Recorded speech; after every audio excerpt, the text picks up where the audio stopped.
Hello दोस्तों, नमस्कार। स्वागत है आप सभी का आपके अपने YouTube channel target study with Ajay पर। हम लेकर आए हैं आपके लिए edit junior high school exam 17 अक्टूबर 2021 को जो कंडक्ट हुआ है उसका सटीक सॉल्यूशन।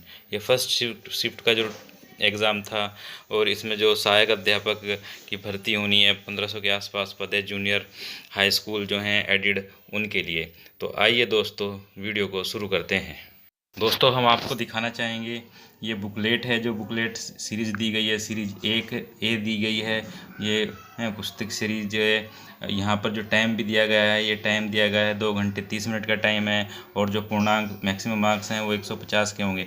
150 क्वेश्चन होंगे जो 150 नंबर के होंगे। एक पर्सन एक नंबर का रखा गया। अगर इसको आगे बढ़ाएं बुकलेट को, तो इसमें हम आपको दिखा दें जो इंस्ट्रक्शन दिए गए हैं, इंस्ट्रक्शन किस प्रकार के फॉलो करने हैं वो।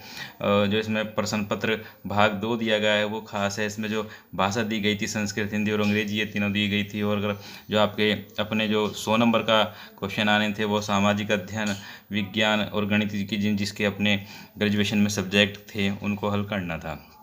ठीक है दोस्तों, तो हम जिसके सॉल्यूशन है मेंस के क्वेश्चन है वो आपको दिखाना।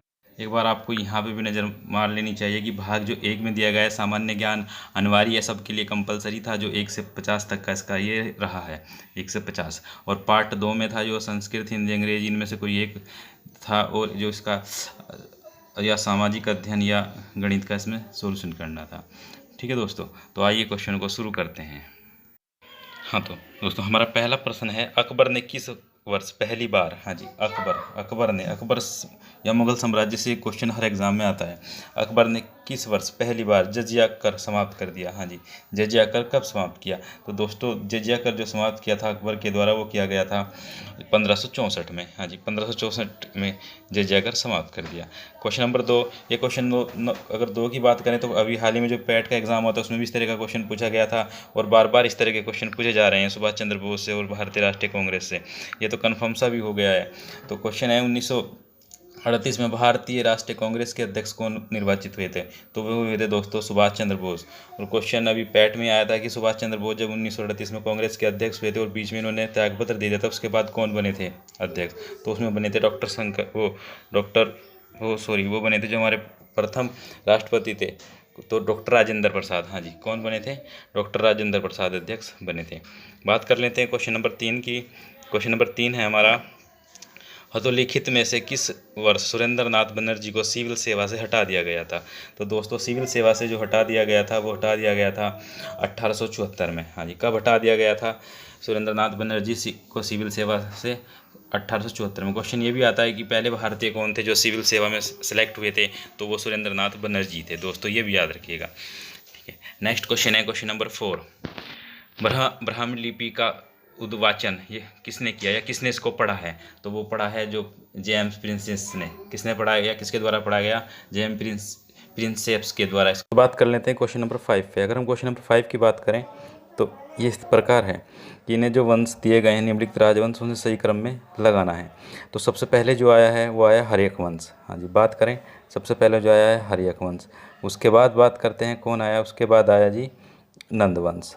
और नंद वंश के बाद जो नंद के अंतिम राजा थे घनानंद, उनको हराकर मौर्य वंश के जो प्रथम शासक थे चंद्रगुप्त मौर्य ने हराया था चाणक्य की सहायता से वो।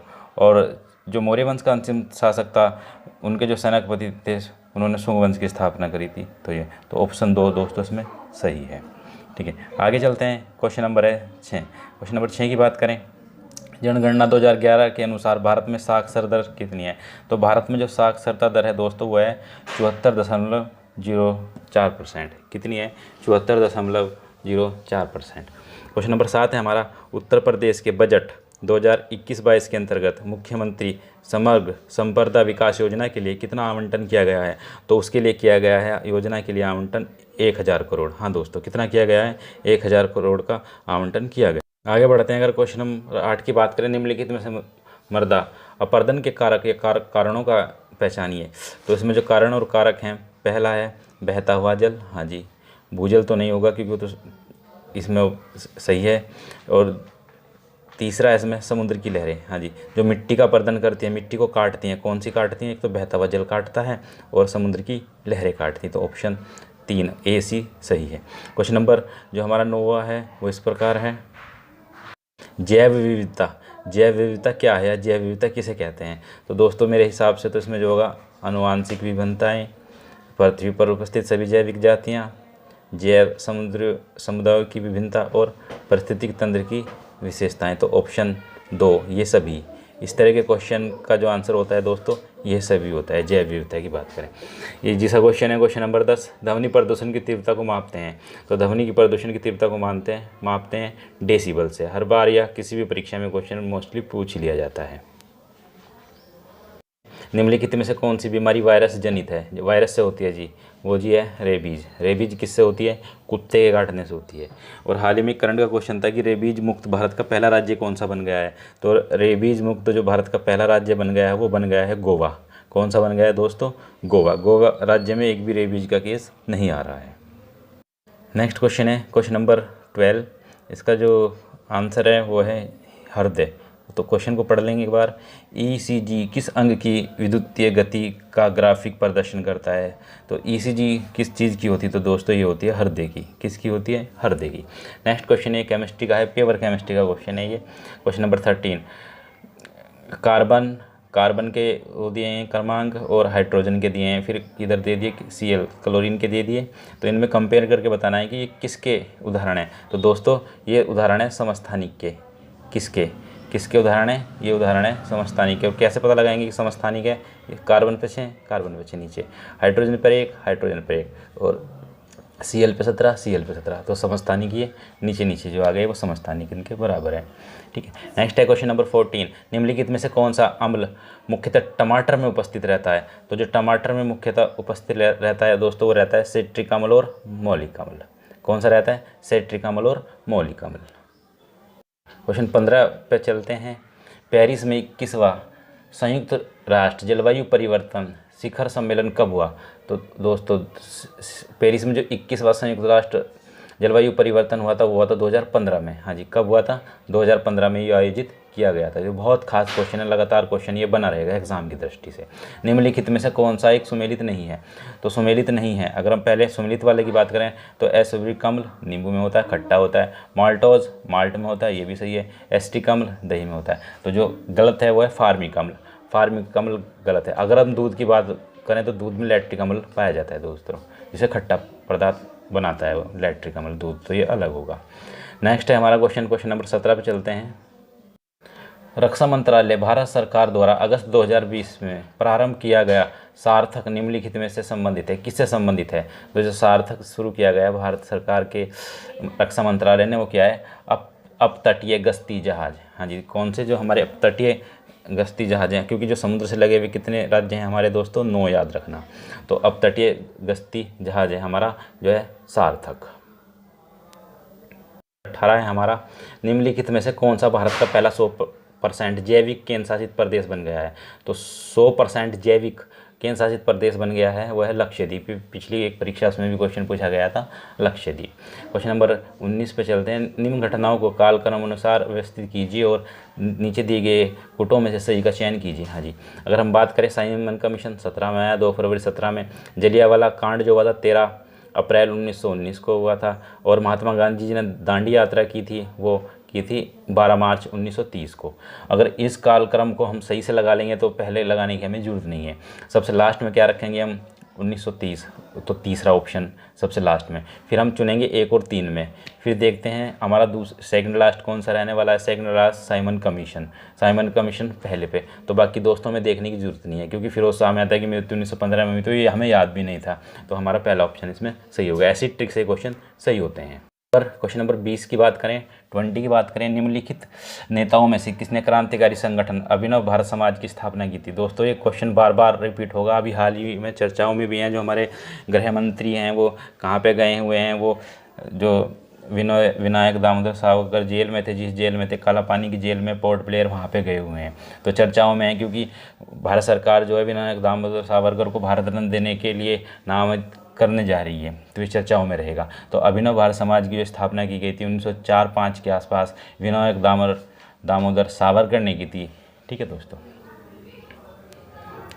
बात कर लेते हैं क्वेश्चन नंबर 21। 2011 में भारत की जनसंख्या विश्व की जनसंख्या की कितने प्रतिशत है?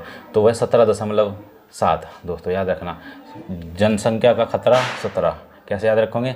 जनसंख्या का खतरा 17, जनसंख्या का खतरा 17, तो 17.5 याद रखना विश्व की जनसंख्या का। ठीक है, क्वेश्चन नंबर 22 पे चलते हैं। क्वेश्चन नंबर 22 है हमारा, कुमायूं हिमालय निम्नलिखित में से किस नदियों के बीच स्थित है? तो दोस्तों कुमायूं जो हिमालय है वो जो काली नदी और सतलज के बीच स्थित है। हाँ जी, काली नदी और सतलज के बीच स्थित है। नेक्स्ट है हरित क्रांति संबंधित है, सभी को पता है हरित क्रांति। तो हरित क्रांति जो संबंधित है वो है खाद्यान्न फसलों के उत्पादन से, और खासकर हरित क्रांति जो है गेहूं के लिए उपयोगी मानी गई है, इसी पर प्रयोग किए गए थे। और भारत में जो है हरित क्रांति के जनक, ये क्वेश्चन भी दोस्तों आप कमेंट में बताएं, और विश्व में हरित क्रांति के जो जनक हैं उनका नाम भी आप कमेंट में लिखें। ठीक है, नेक्स्ट आगे चलते हैं हम। क्वेश्चन नंबर जो है हमारा 24। क्वेश्चन नंबर 24 है, भारत का कौन सा समुद्री तट प्राय चक्रवात से प्रभावित रहता है? जो हमारा समुद्री तट है वो है उड़ीसा। उड़ीसा प्राय तट उससे चक्रवात से प्रभावित रहता है। हाल ही में चक्रवात आए थे और फिर चक्रवात चर्चाओं में बने रहते हैं। हालांकि अगर हम बात करें पश्चिम बंगाल भी चर्चाओं में रहता है, लेकिन सबसे अधिक जो रहता है वो उड़ीसा रहता है। नेक्स्ट क्वेश्चन नंबर 25 की बात कर लेते हैं। निम्नलिखित में भारत का सबसे बड़ा रेल खंड कौन सा है? तो दोस्तों इसमें कन्फ्यूजन बन रहा हुआ है, या तो उत्तर मध्य रेलवे खंड है या फिर उत्तर रेलवे खंड है, जो हमारा तीसरा है। तो इसमें भी कोई कंफर्म इसका आंसर नहीं है, इसलिए हमने ये छोड़ दिया है दोस्तों। नेक्स्ट हम बात कर लेते हैं क्वेश्चन नंबर 26 की, रीजनिंग का क्वेश्चन। दोस्तों बात कर लेते हैं हम क्वेश्चन नंबर जो हमारा है क्वेश्चन नंबर 26। इसमें बात कर लेते हैं, इसमें क्या करा, एफ का कितना होता है 6, 6 का क्या करा 6 गुणा 6 गुणा 6 गुणा 6, 3 बार 6 करके कितना हो गया 216। इसी प्रकार हम देखेंगे 12, इसमें लिखा है एल का क्या होता है 12, तो क्या होगा 12 गुणा 12 गुणा 12, और इसमें क्या करेंगे 12 की गुणा कर देंगे, 12 का होता है 144, और 144 की फिर 2 से कर देंगे लास्ट वाली, तो हो जाएगा 8, और सबसे आखिर में जो 8 किसके पास है वो ऑप्शन हमारा 2 सही है। तो इसको ज़्यादा गुणा करने की जरूरत नहीं है, सिर्फ लास्ट का वो देखना, तो 17 28 इसका आंसर होगा। नेक्स्ट क्वेश्चन है क्वेश्चन नंबर 27। सांकेतिक भाषा में अगर गंगा को ये कहा जाता है तो सरयू को क्या कहेंगे? तो दोस्तों गंगा का मतलब है, इस पर ईजोटी किया गया है। जैसे जी पे क्या होता है 7 लिख दिया, 1 और एन पे 14, फिर 7 1 ऐसे ही कर दिया। एस पे कितना होता है 19, फिर ए पे कर दिया 1, और 19 1 कर दिया हमने, फिर 18 कर दिया। तो बस यहीं पे हमारा आंसर आ जाएगा, आगे हमें करने की इसमें ज़रूरत नहीं है। अगली बार हम क्वेश्चन चलते हैं, क्वेश्चन नंबर 28 है हमारा। क्वेश्चन नंबर 28 को हम बताएँ, ये दिशा का क्वेश्चन है, हम खींच लेंगे ये। और इसमें कहा एक व्यक्ति एक व्यक्ति 8 किमी किधर को जा रहा है, एक व्यक्ति 8 किमी जो जा रहा है पश्चिम को जा रहा है।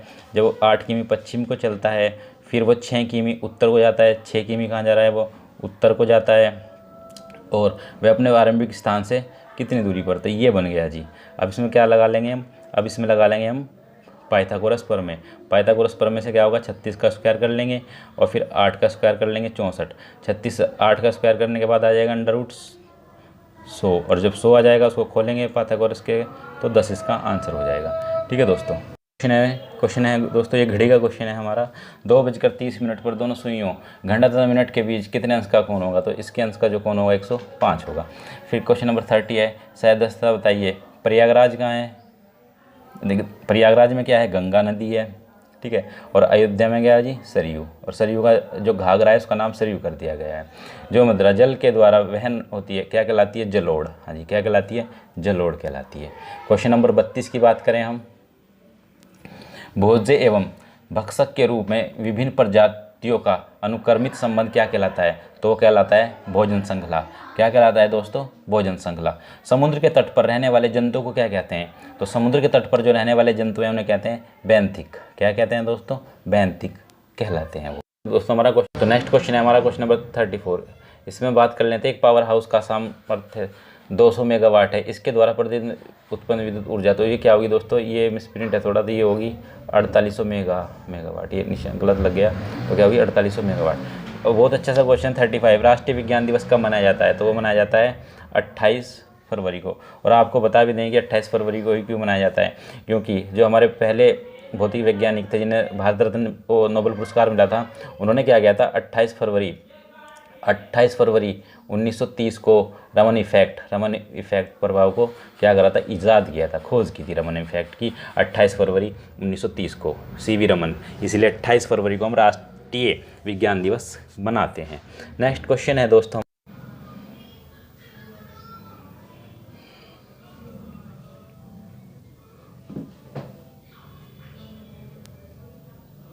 आगे बढ़ते हैं दोस्तों। हमारा नेक्स्ट क्वेश्चन है, भारत के किस राज्य में धार्मिक त्योहार थाई पूसम मनाया जाता है? तो थाई पूसम मनाया जाता है तमिलनाडु में। किस में मनाया जाता है दोस्तों? तमिलनाडु में। नेक्स्ट क्वेश्चन, किसानों की आय बढ़ाने हेतु किस राज्य ने किसान कल्याण मिशन की शुरुआत की है? तो मार्च में की है ये किसान कल्याण मिशन की शुरुआत, और किसने की है? उत्तर प्रदेश ने। किसने की? उत्तर प्रदेश ने। किसानों की आय दुगनी कर देंगे। वर्ष 2020 का बुकर पुरस्कार किस पुस्तक के लिए दिया गया है? तो दोस्तों 2020 का जो बुकर पुरस्कार दिया गया है वो दिया गया दोस्तों समगी बैन। किसके लिए? समगी बैन के लिए दिया गया है। नेक्स्ट क्वेश्चन है, क्वेश्चन नंबर 40 पे चलते हैं। क्वेश्चन नंबर 40 है हमारा, हाल ही में भारत और अफगानिस्तान की सहमति से सहतूत बांध किस नदी पर बनाया गया? तो दोस्तों वो है मैदान नदी। हालांकि भारत और अफगानिस्तान ने एक और बनाया, सलमा डैम भी बनाया है। चर्चाओं में पूछ सकते हैं कि सलमा डैम किस देश में बनाया है भारत ने अपनी कंपनियों के सहयोग से? तो वो अफगानिस्तान में, लेकिन कोई फ़ायदा नहीं है अफगानिस्तान में, अब तो वो तालिबान बन चुका है। नेक्स्ट क्वेश्चन है हमारा, भारत में वस्तु एवं सेवा कर जीएसटी कब से लागू की गई? तो भारत में जो जीएसटी लागू की गई है वो 1 जुलाई 2017 से लागू की गई, और 1 जुलाई को जीएसटी दिवस भी मनाते हैं। नेक्स्ट क्वेश्चन है क्वेश्चन 42, पुडुचेरी किस उच्च न्यायालय के क्षेत्राधिकार के अंतर्गत आता है? तो ये आता है चेन्नई मतलब मद्रास उच्च न्यायालय के क्षेत्राधिकार में आता है।